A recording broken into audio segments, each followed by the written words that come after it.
Harga minyak masak botol turun 2 minggu lagi.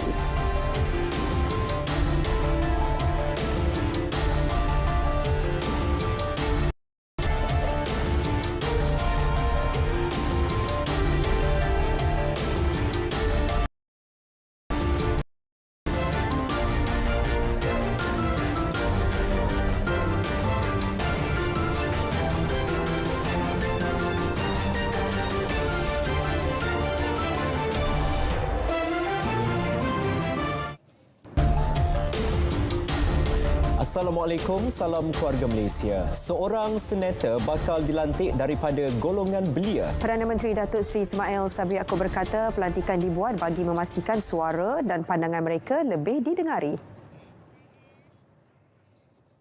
Saya percaya dengan adanya wakil belia di dalam Dewan Negara, suara belia akan kita dengari secara direct, secara terus daripada wakil belia tersebut. Seperti yang saya katakan, masa depan negara ini bergantung kepada anda, warga belia. Perdana Menteri berucap merasmikan sambutan Hari Belia Negara 2022 peringkat kebangsaan di Padang Pekan Tuaran. Turut diumum peruntukan RM1 juta kepada Majlis Belia Malaysia bagi pelaksanaan aktiviti Persatuan Belia seluruh negara. Ya, kadar pengangguran dalam kalangan belia turun kepada 5.3% bagi suku pertama tahun ini berbanding 5.9% tempoh sama tahun lalu. Ya, dan menurut Perdana Menteri, jumlah itu dijangka terus turun dengan pelibatan lebih ramai belia dalam pelbagai inisiatif yang dilaksana kerajaan. Ini menjadikan bilangan penganggur pada suku pertama tahun ini seramai 585,000 berbanding 627,000 orang bagi tempoh yang sama tahun lepas. Jumlah ini dijangka terus menurun sekiranya kita mengambil tahu dan mengambil peduli pelbagai inisiatif serta program yang tersedia untuk golongan belia. Ya, dalam pada itu, Perdana Menteri memaklumkan bidang pertanian bandar akan diperkasa. Tujuannya meningkatkan penglibatan belia dalam sektor agromakanan yang menawarkan pulangan lumayan. Seterusnya, mengurangkan kadar pengangguran membabitkan golongan berkenaan. Agromakanan dapat memberi pendapatan lumayan kepada pengusaha jika dia diurus dan diusahakan secara bersungguh-sungguh menggunakan teknologi terkini. Ia dapat menjamin kualiti pengeluaran yang boleh dieksport bagi membantu menambahkan hasil negara. Belia diminta merebut 5,000 peluang pekerjaan yang ditawar menerusi Karnival Kejaya Agro di Maha 2022 bulan depan.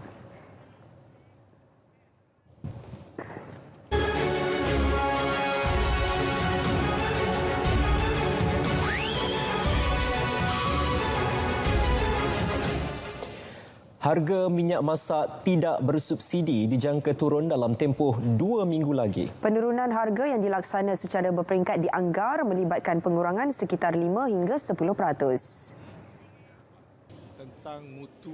Menurut pengerusi pasukan Jihad Tangani Inflasi, Tan Sri Anwar Musa, perkara itu diputuskan berdasarkan maklum balas diterima dalam pertemuan antara pengilang dengan Lembaga Minyak Sawit Malaysia dan Majlis Minyak Masak Sawit Malaysia. Saya tidaklah memaksa pada masa ini, saya hendakkan industri ada rasa tanggungjawab. Jangan biarkan kerajaan terkial-kial dengan masalah sebab akhirnya syarikat juga yang menentukan. Jadi saya ucap terima kasih kerana semua persatuan pengeluar bersetuju dengan pengesyoran jawatankuasa. Minyak mesti segera diturunkan, tak boleh tunggu 2 bulan, tak boleh tunggu sebulan. So saya expect selepas 2 minggu daripada tarikh saya bertemu mereka, saya nak tengok harga minyak turun. Kalau harga minyak tak turun, I'll call them back. Mereka kena explain. Harga akan disemak secara mingguan dengan kaedah penetapan diputuskan Kementerian Perdagangan Dalam Negeri dan Hal Ehwal Pengguna. Tan Sri Anwar ditemui selepas meninjau harga barangan di Pasar Ketereh, Kota Baru.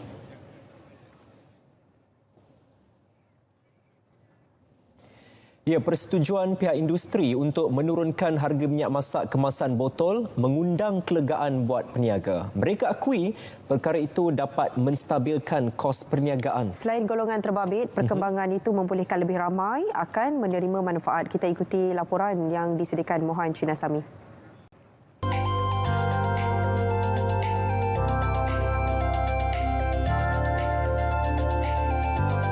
Saya amat bergembira sekali. Sebab apa? Saya menjaga macam ni banyak pakai minyak. Jadi apabila kerajaan turunkan harga, alhamdulillah. Ini baiklah untuk berniaga. Harga barang pun tak adalah jadi mahal kan. Itu minyak ni keperluan utamalah orang berniaga ni, sebab kalau minyak mahal, kos pun makin mahal, mesti orang jual harga mahal kan. Kami pun agak ringan lah sikit daripada beban yang ada lah.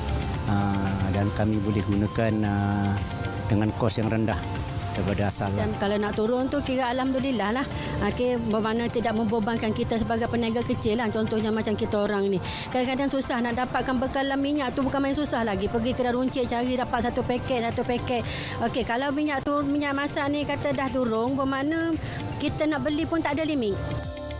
Selain kejatuhan harga minyak sawit dunia, perubahan harga turut dipengaruhi peranan pasukan khas jihad tangani inflasi. Dan saya juga yakin bahawa ianya juga adalah disebabkan oleh faktor rundingan Jabatan Kuasa Jihad dengan pengilang minyak masak yang telah bertungku lumus untuk memastikan harga minyak masak mentah ini tidak naik terlalu tinggi dan tidak memberikan kesan yang tinggi kepada para pengguna. Dengan penurunan harga minyak masak kemasan botol, permintaan tinggi terhadap minyak masak paket akan berkurangan. Kebanyakan masyarakat akan membeli minyak masak paket dalam dalam kuantiti yang begitu banyak sekali, dan mereka akan mengumpul, dan apa yang akan terjadi, ini akan berlaku kembali ke tidak kecukupan minyak plastik paket ni dekat di pasaran. Ini akan menimbulkan masalah yang begitu besar.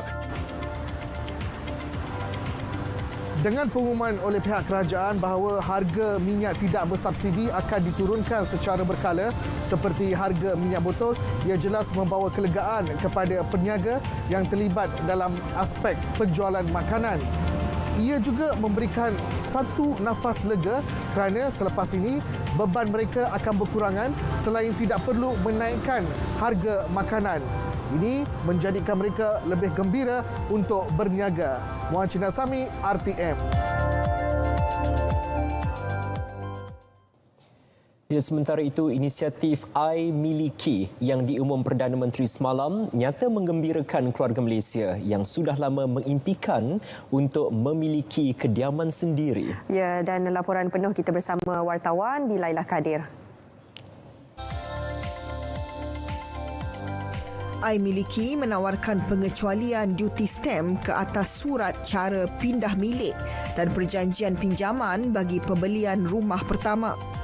Bagi rumah berharga RM500,000 dan ke bawah, pengecualian duty stamp 100%.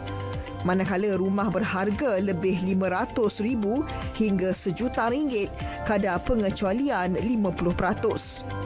Pengecualian duty stamp akan mengurangkan kutipan hasil negara, namun kerajaan kekal komited melaksanakannya demi kebajikan keluarga Malaysia.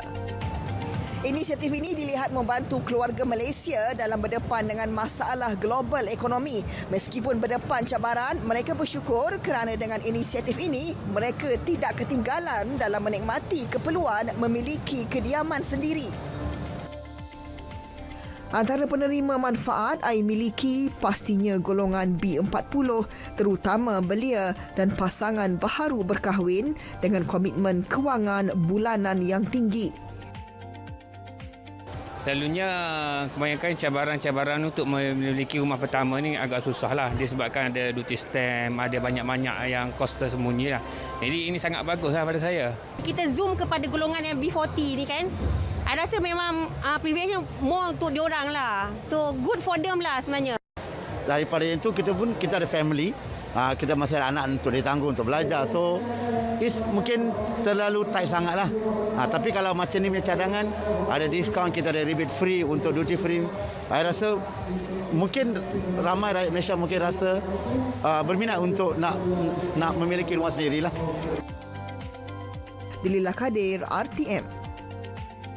Satu kaedah yang diperbaharui yang akan melibatkan kerjasama penuh beberapa premis supermarket dan kedai-kedai yang terpilih dan bukan hanya terhad kepada beberapa barangan-barangan tertentu yang akan dijual dengan harga lebih murah, tetapi dengan kerjasama tuan punya supermarket dan sebagainya untuk mereka menyenaraikan mungkin ada barang-barang lain yang boleh dijual dengan harga yang lebih murah, maka sale corner ataupun sudut-sudut jualan murah keluarga Malaysia akan diwujudkan di seluruh negara, di semua kawasan-kawasan Dewan Undangan Negeri, kawasan parlimen dan sebagainya secara besar-besaran.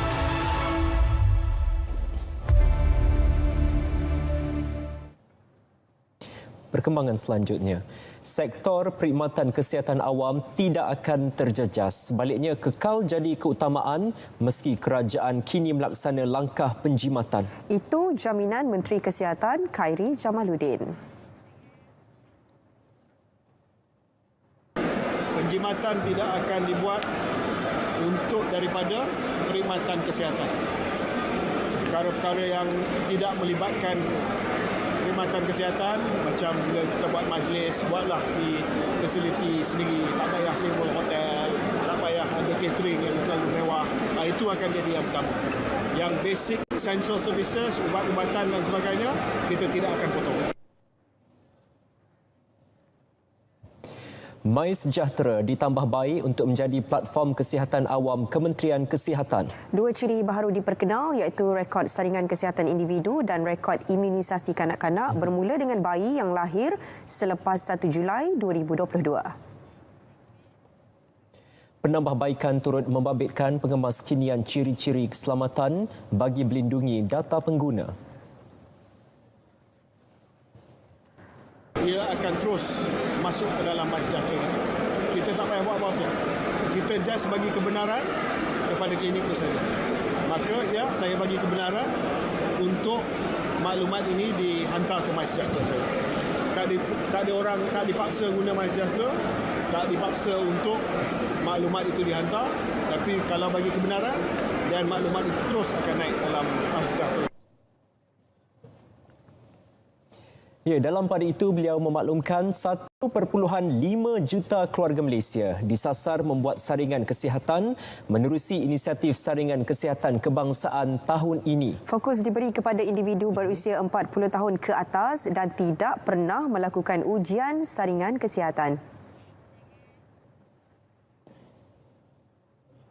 1.5 juta rakyat Malaysia yang berusia 40 tahun ke atas yang belum pernah melakukan saringan kesihatan, untuk mereka melaksanakan saringan kesihatan pada tahun ini sebelum akhir tahun ini. Rakan strategik daripada sektor swasta yang menawarkan pakej saringan rangsangan dengan diskaun dalam fasa kedua akan ditambah. Untuk menyediakan lebih banyak peluang kepada usahawan dalam kalangan generasi baru Felda untuk meningkatkan kapasiti perniagaan atau juga untuk memulakan perniagaan. Felda telah memperuntukkan dana pusingan sebanyak 10 juta ringgit bagi tujuan ini. Pinjaman tanpa faedah.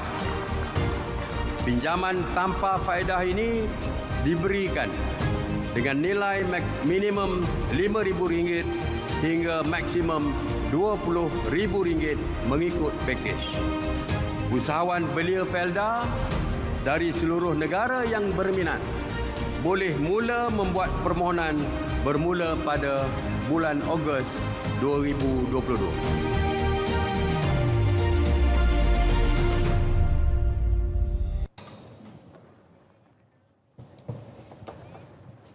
1,000 sekolah di seluruh negara dicadang dilengkapkan dengan kemudahan rangkaian 5G menjelang akhir tahun ini. Ketika ini, Kementerian Komunikasi dan Multimedia sedang menunggu lampu hijau daripada Kementerian Pendidikan untuk melaksanakan inisiatif tersebut. Inisiatif dipersetujui Suruhanjaya Komunikasi dan Multimedia bersama Syarikat Pengendali Telekomunikasi serta Digital Nasional Berhad. Pemilihan sekolah bergantung sepenuhnya kepada syur Kementerian Pendidikan.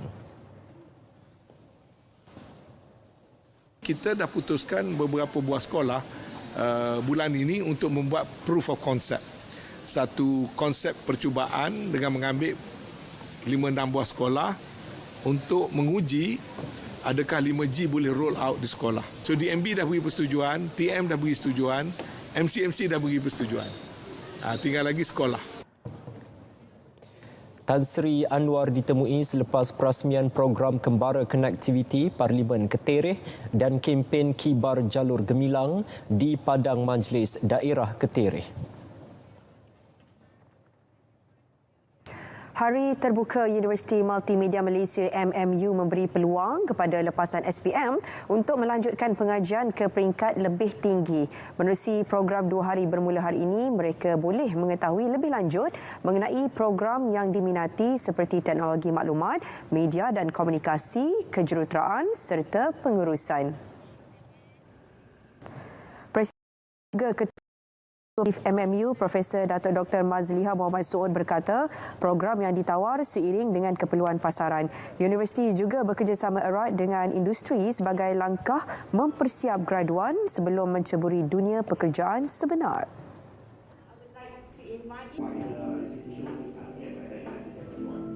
Ada program yang kami sedang bangunkan iaitu program apa yang kami panggil Persona Pemata Dunia, di mana para pelajar ini akan diberi DNA MMU. Dan hasil dari DNA MMU ini, mereka akan mempunyai keterampilan dan mereka akan menjadi seorang yang begitu sesuai untuk bekerja dalam industri, terutamanya dalam industri digital sekarang. Pengunjung Hari Terbuka turut berpeluang meneroka persekitaran dan kemudahan yang ditawar kampus MMU. Lebih 70,000 graduan dihasilkan MMU sejak penubuhannya 25 tahun yang lalu. Saudara, program Sahabat Maktab dilaksana tabung haji pada musim haji tahun ini mencapai matlamat dan berfungsi dengan jayanya. Program yang diperkenal pada 2006 itu bertujuan membantu petugas haji melancarkan urusan jemaah terutama ketika kemuncak haji di masyair. Menurut Ketua Rombongan Haji Malaysia, Datuk Seri Said Saleh Said Abdul Rahman, semua sahabat maktab berkhidmat dengan penuh dedikasi meskipun mereka juga adalah jemaah yang pertama kali menunaikan rukun Islam kelima itu. Kali pertama berwukuf di Arafah, tapi tuan-tuan dan puan-puan tidak menghiraukan kesibukan untuk berdoa, tapi tuan-tuan dan puan-puan juga telah bersama-sama dengan sahabat dan sama-sama dengan petugas-petugas haji untuk memberi khidmat kepada Duyufur Rahman. Ini satu pengorbanan yang cukup luar biasa sekali dan cukup hebat sekali. Pihaknya amat menghargai peranan dimainkan sahabat maktab dalam menyantuni Duyufur Rahman.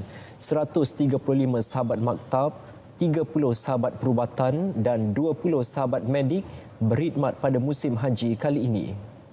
Alhamdulillah, kami saling membantu antara sama lain dan berinteraksi apabila jemaah ada masalah, kita orang akan settle satu persatu, insya-Allah.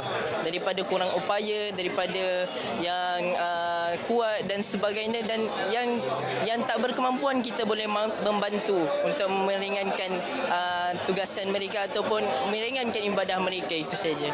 Kita datang sebagai hamba Allah dan kita sentiasa harus tolong-menolong, bantu mereka memerlukan dan buang sifat-sifat yang mazmumah lah, maksudnya sifat-sifat yang tak baik, supaya kita lebih membantu dan bersama-sama menolong mereka yang lain.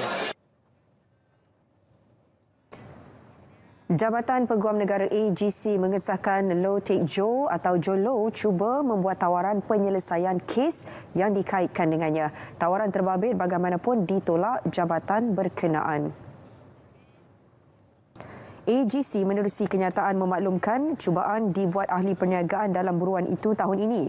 Usaha dilaksana menerusi pertemuan wakil Jolo dengan beberapa agensi kerajaan termasuk AGC, namun semua tawaran tidak diterima AGC. Pasukan khas meneliti, memantau serta merangka tindakan undang-undang menangani tuntutan waris Sultan Sulu wajar ditubuhkan. Ia perlu dianggotai pengamal undang-undang dan ahli akademik yang arif dengan undang-undang timbang tara antarabangsa. Terdapat dua perkara penting yang perlu diberi perhatian oleh pasukan khas ketika ini. Yang pertamanya adalah untuk memastikan kita akan berjaya dalam permohonan untuk mengenepikan dan membatalkan final award tersebut. Yang kedua ialah untuk menghantar diplomatic notes kepada negara luar bagi memaklumkan yang kita telah pun berjaya mendapatkan stay order, dan sekiranya terdapat apa-apa cubaan dari pihak yang menuntut untuk menguatkuasakan final award tersebut, perkara tersebut hendaklah dimaklumkan kepada kerajaan Malaysia supaya kita dapat mencabar dan seterusnya menghentikan tuntutan tersebut. Malaysia menggesa semua negara dan pihak terlibat memberi kerjasama penuh mengikut resolusi Majlis Keselamatan Pertubuhan Bangsa Bersatu bagi mencari keadilan buat mangsa tragedi pesawat MH17 yang ditembak jatuh di Ukraine. Gesaan dibuat bagi memastikan pihak bertanggungjawab kepada insiden ini dibawa ke muka pengadilan menerusi prosiding jenayah yang bebas, terbuka dan telus. Menurut kenyataan dikeluarkan sempena ulang tahun ke-8 tragedi MH17, Kementerian Pengangkutan MOT menekankan usaha mencari kebenaran kekal menjadi keutamaan.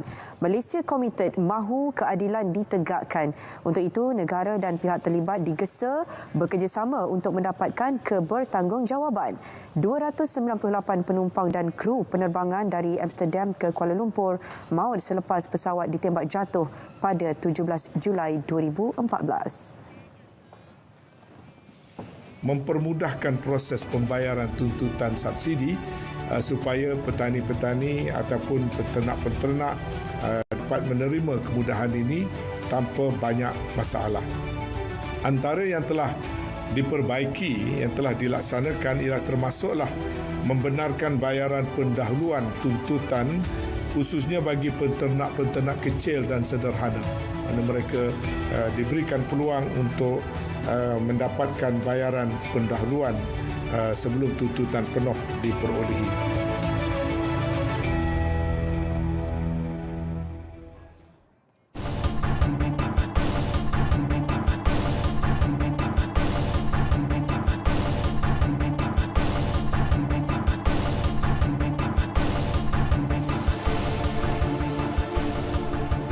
Baik, kita ke perkembangan ekonomi. Dakwaan mengatakan negara akan muflis adalah palsu. Ini kerana kedudukan fiskal negara adalah kukuh dan terurus. Jelas Menteri Kewangan Tengku Datuk Seri Zafrul Tengku Abdul Aziz, kadar keberhutangan negara juga adalah rendah berbanding negara Asia lain termasuk Jepun dan Singapura, iaitu pada 63.4%.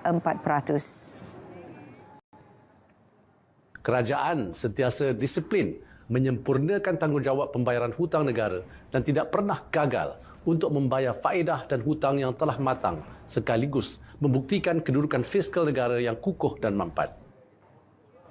Tabung Kewangan Dunia IMF sebelum ini menganjurkan ekonomi negara berkembang sekitar 5.7% tahun ini. Turut sependapat penganalisis ekonomi Profesor Dr. Barjoya Bardai, menurutnya kedudukan kewangan negara bukan sahaja kukuh, malah ia semakin makmur susulan jumlah ekspor melebihi jumlah import yang didorong dasar perdagangan terbuka yang diamal negara. Yang berkaitan. Ramai pengguna-pengguna risau tentang adakah kita sudah mendekati keadaan di Sri Lanka dari segi keadaan hutang.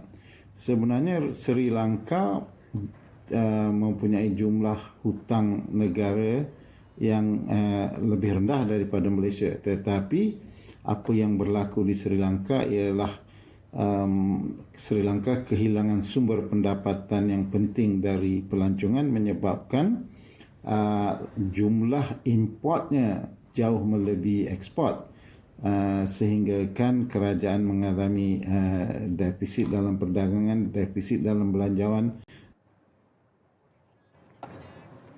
Keputusan melanjutkan penangguhan undang-undang mewajibkan 80% tenaga kerja tempatan dalam sektor pembuatan disambut baik majikan. Tindakan itu membolehkan lebih banyak buruh asing diambil bekerja. Seterusnya menangani isu kekurangan tenaga kerja dalam sektor berkenaan. Kenyataan Presiden Persekutuan Majikan Malaysia MEF, Dato' Dr. Syed Hussein Syed Husman memaklumkan majikan berdepan kesukaran untuk menarik minat warga tempatan bekerja dalam sektor berkenaan. Jika undang-undang tidak ditangguhkan, operasi syarikat terlibat akan terjejas dan seterusnya membantutkan usaha pemulihan sektor swasta. Bagi membantu generasi baru dan memudahkan proses pembiayaan bagi pembinaan rumah di lot generasi, saya mengumumkan dana berjumlah 20 juta ringgit peruntukan menerusi skim jaminan kredit perumahan sebagai cagaran kepada pinjaman-pinjaman perumahan yang bakal dibuat oleh generasi baru Peldai. Oleh itu, mereka tidak lagi perlu menyediakan cagaran bagi membuat pinjaman tertaluk sehingga dana ini habis di menapaan.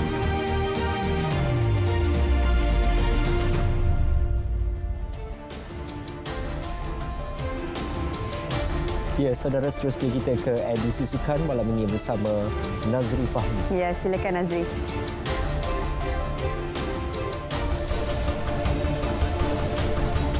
Golongan belia di Salang kembali aktif.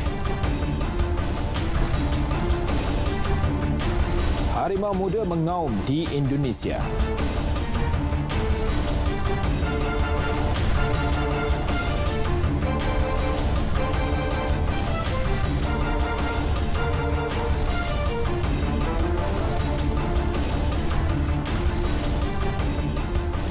Terima kasih Dia dan Andy. Assalamualaikum, salam sukan untuk semua. Pandemik COVID-19 menjadikan generasi belia sebagai pengguna teknologi dan media sosial yang tinggi sehingga mereka menjalani kehidupan tidak aktif. Justru Malaysia Sport League MSS, sebuah inisiatif baharu pembudayaan untuk bersukan khususnya bagi golongan belia diwujudkan sekaligus untuk menggalakkan kembali belia dalam aktiviti sukan dan amalan gaya hidup sihat.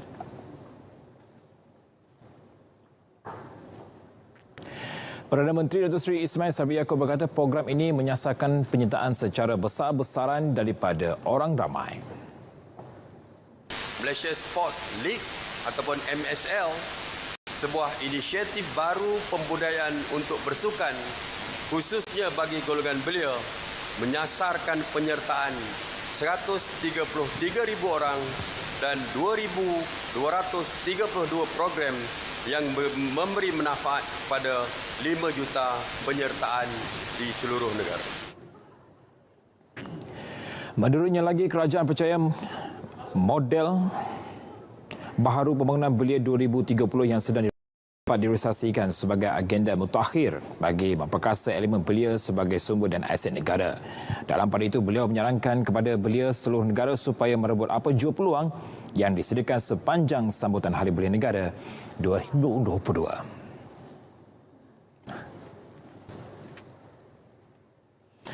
Sementara itu, usaha ke arah melahirkan pelapis sukan negara disemarakkan lagi menerusi Malaysia Sport League MSL 2022 peringkat negeri Selangor. Inisiatif yang dilaksanakan menerusi Jabatan Belia dan Sukan Negara JBSN itu bagi mencukir lebih ramai bakat baharu mewakili negara di peringkat antarabangsa.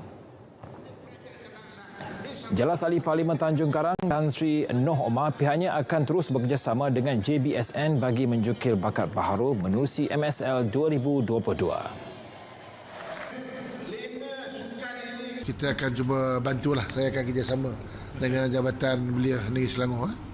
Jabatan Belia ni dia boleh lahirkan bakat-bakat baru, tapi kita harap persatuan yang terlibat ini juga akan terus menyambung supaya bakat baru dapat dibawa ke peringkat yang lebih tinggi lagi.